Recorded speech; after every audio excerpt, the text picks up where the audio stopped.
Assalamualaikum warahmatullahi wabarakatuh. Pada pertemuan kali ini kita akan membahas mengenai OOP atau Object Oriented Programming. Pengertian OOP kalian bisa baca sendiri di materi. Saya akan langsung ke penjelasannya aja.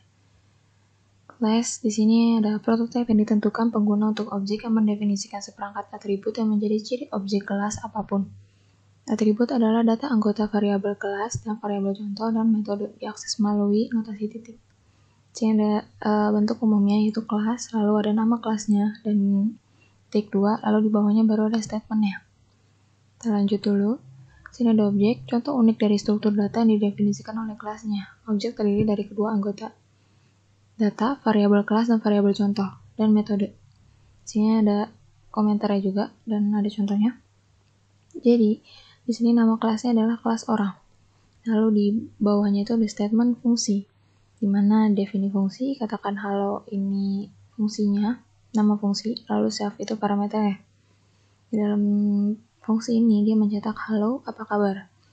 Lalu di sini ada variabel baru bernama org yang memanggil kelas orang. Terus di bawahnya itu ada variabel dot nama fungsinya. Nama fungsi tadi itu katakan halo.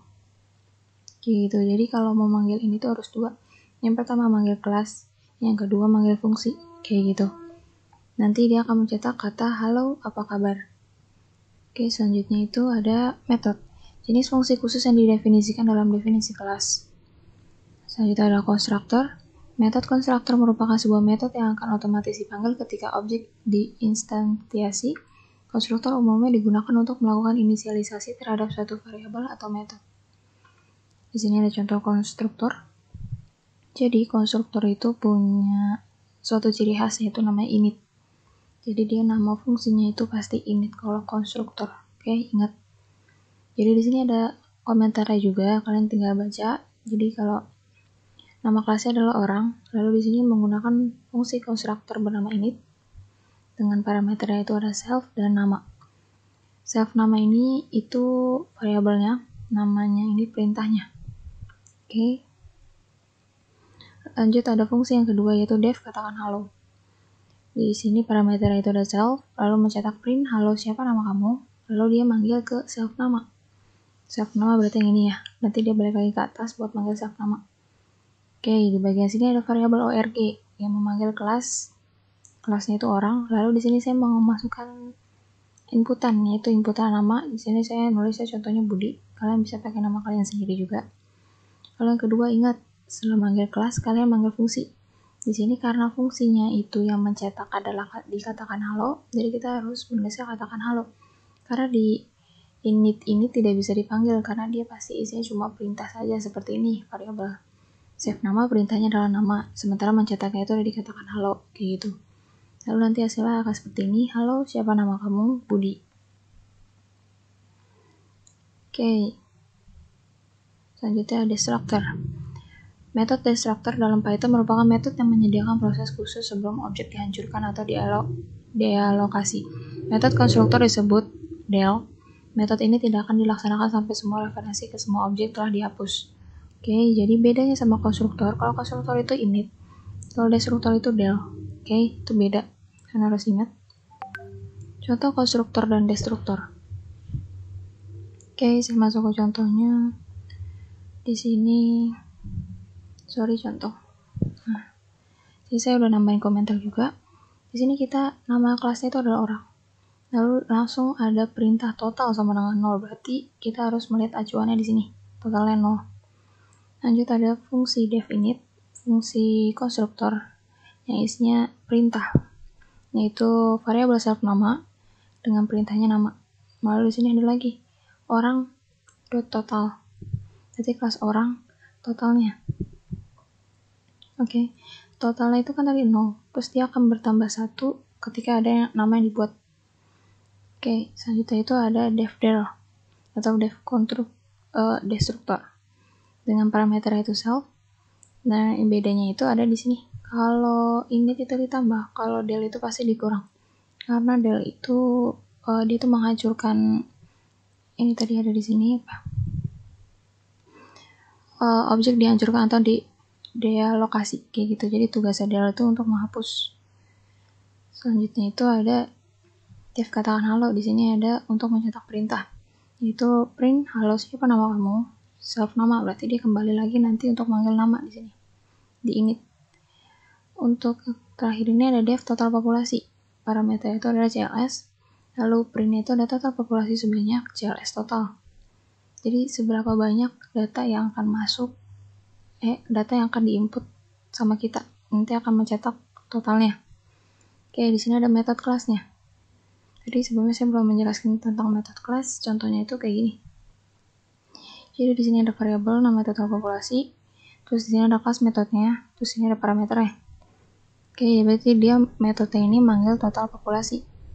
Di sini. Selanjutnya ini ada data yang akan kita input. Di sini ada data pertama yaitu namanya Aulia. Di sini ada data kedua namanya Rahma. Dan di sini ada perintah untuk menghapus. Sekarang kita ke contohnya aja.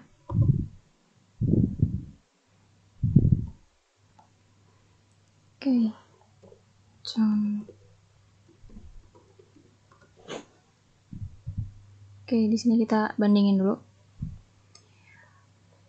Pertama ada variabel org.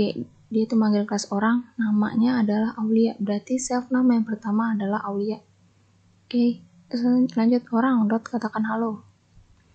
Baru kita ke dev katakan halo, kita cari.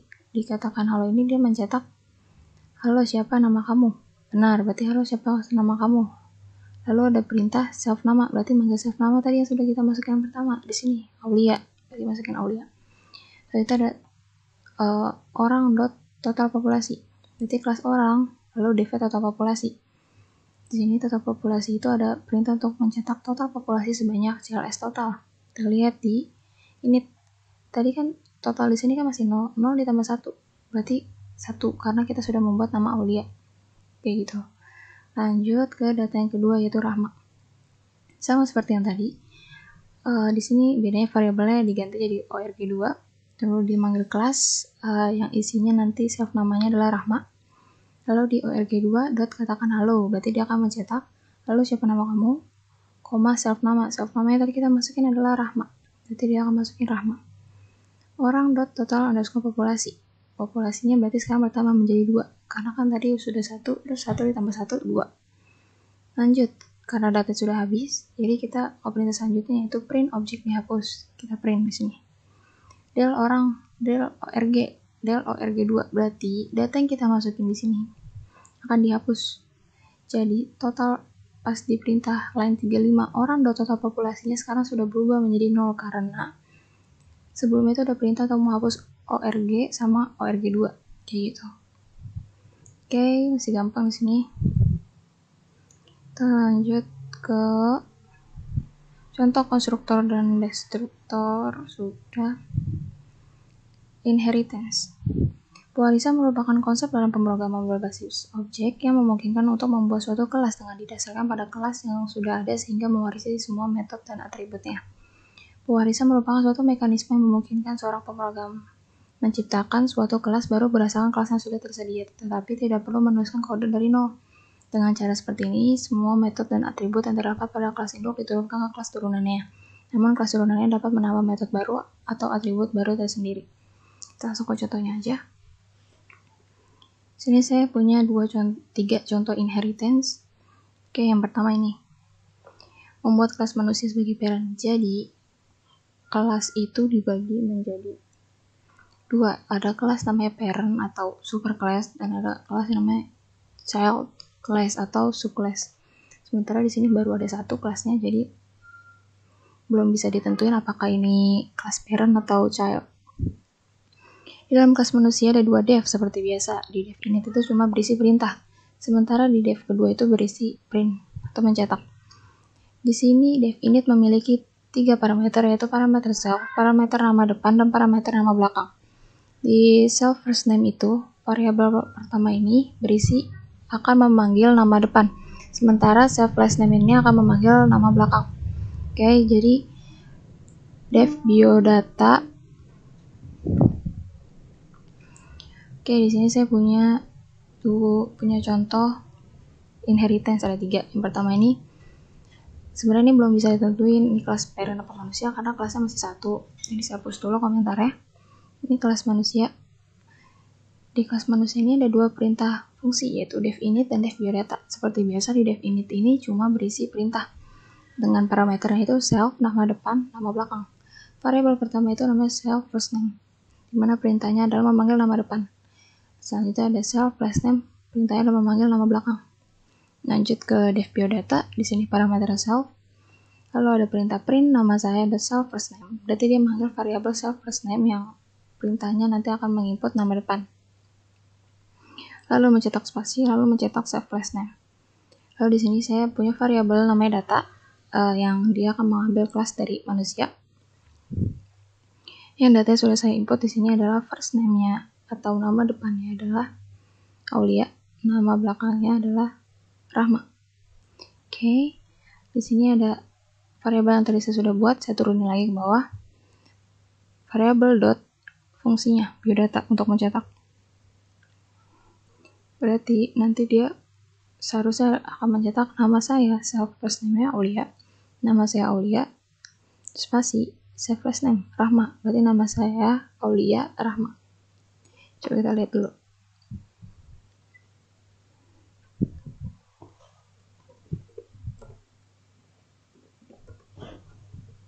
Oke, benar. Berarti nama saya Aulia Rahma. Oke, gitu. Oke, masih gampang. Lebih gampang bahkan dari yang sebelumnya, menurut saya. Jadi, selanjutnya ke ini yang kedua.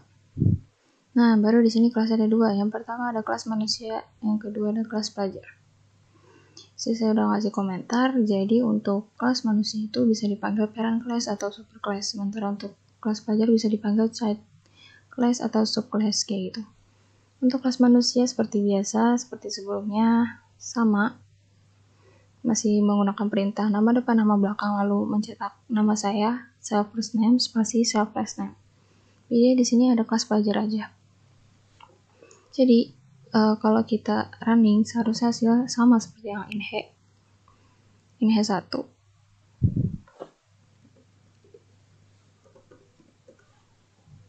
Nah, hasilnya masih sama. Bedanya ini kan namanya Budi Hartono, tadi nama saya Aulia Rahma. Kenapa masih sama? Padahal kelasnya ada 2. Lihat perintahnya. Di kelas pelajar itu dia nggak masukin perintah apa-apa, melainkan dia menuliskan kata pass, berarti dia melewati. Guys, tetapi kenapa yang di print ini kelas pelajar? Kalau kita lihat yang sebelumnya itu kelas manusia, di sini manusia. Kenapa kalau di inhe 2 di sini ya manusia, di sini pelajar, padahal pelajar nggak ada perintah apa-apa? Karena di kelas pelajar, lihat parameternya memasukin parameter kelas manusia.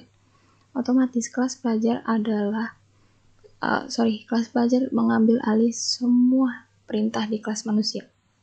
Oke, jadi kelas pelajar ini walaupun tidak ada perintah, tapi dia udah mengambil alih seluruhnya karena dia masukin parameternya manusia. Gitu. Jadi otomatis walaupun misalkan kalau kalian di sini nulis manusia bisa aja, tapi kalau misalkan kalian bikin 2 kelas, pastikan di parameter ini kalian masukin parameter parent class manusia. Kayak gitu. Jadi walaupun dia anak atau subclass, tapi dia bisa mengambil alih yang ada di parent class. Kita lanjut ke inhe 3. Sini membuat atribut atau method sendiri dalam kelas child. Bedanya sama yang tadi, sekarang kelas pelajar sudah punya perintahnya sendiri, yaitu definite. Walaupun cuma perintah aja, tapi dia tetap dilihat parameternya ke arah kelas manusia. Oke, sebelum itu kita coba dulu deh print. Apa bedanya sih sama yang tadi kalau udah ada ini?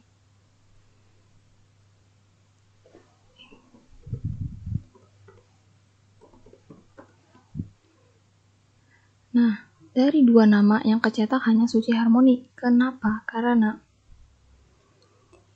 kalau ada, tadi saya sudah bilang bahwa pelajar ini masukin parameter manusia. Dimana kalau sudah seperti ini, semua perintah manusia akan diambil alih oleh kelas pelajar. Jadi, nama yang keambil itu Suci Harmoni karena kelasnya pelajar. Lihat, pelajar sama dengan pelajar, Suci Harmoni.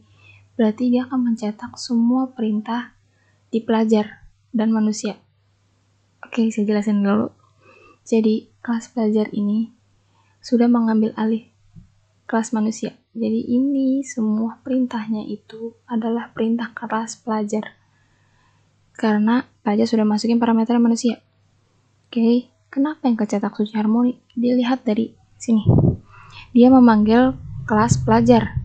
Tadi saya sudah bilang pelajar mengambil alih seluruh perintah dari kelas manusia. Berarti otomatis mencetak nama saya adalah Suci Harmoni. Kayak gitu. Bukan Budi Hartono lagi. Oke, karena Budi Hartono itu kelas manusia. Sementara kelas yang berkuasa di sini adalah kelas pelajar. Oke, kayak gitu. Semoga tidak bingung. Untuk LA-nya, kalian bisa bikin inhead 3 aja. Inhead 3 tapi namanya nama kalian sendiri. Nanti di sini misalkan nama teman kalian, terus di sini nama kalian kayak gitu. Oke, segini aja, boleh di screenshot. Jika sudah, kurang lebih mohon maaf. Wassalamualaikum warahmatullahi wabarakatuh.